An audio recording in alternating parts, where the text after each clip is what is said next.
एक बार भगवान बुद्ध जेतवन विहार में रह रहे थे। भिक्षु चक्षुपाल भगवान से मिलने के लिए आए थे। उनके आगमन के साथ उनकी दिनचर्या, व्यवहार और गुणों की चर्चा भी हुई। भिक्षु चक्षुपाल अंधे थे।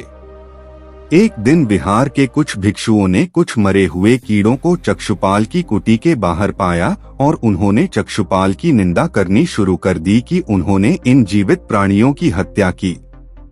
भगवान बुद्ध ने निंदा कर रहे उन भिक्षुओं को बुलाया और पूछा कि क्या तुमने भिक्षु को कीड़े मारते हुए देखा है? उन्होंने उत्तर दिया, नहीं। इस पर भगवान बुद्ध ने उन साधकों से कहा कि जैसे तुमने उन्हें कीड़ों को मारते हुए नहीं देखा, वैसे ही चक्षुपाल ने भी उन्हें मरते हुए नहीं देखा और उन्होंने कीड़ों को जानबूझकर नहीं मारा है, इसलिए उनकी भर्त्सना करना उचित नहीं है। भिक्षुओं ने इसके बाद पूछा कि चक्षुपाल अंधे क्यों हैं? उन्होंने इस जन्म में अथवा पिछले जन्म में क्या पाप किए? भगवान बुद्ध ने चक्षुपाल के बारे में कहा कि वे पूर्व जन्म में एक चिकित्सक थे। एक अंधी स्त्री ने उनसे वादा किया था कि यदि वे उसकी आंखें ठीक कर देंगे तो वह और उसका परिवार उनके दास बन जाएंगे।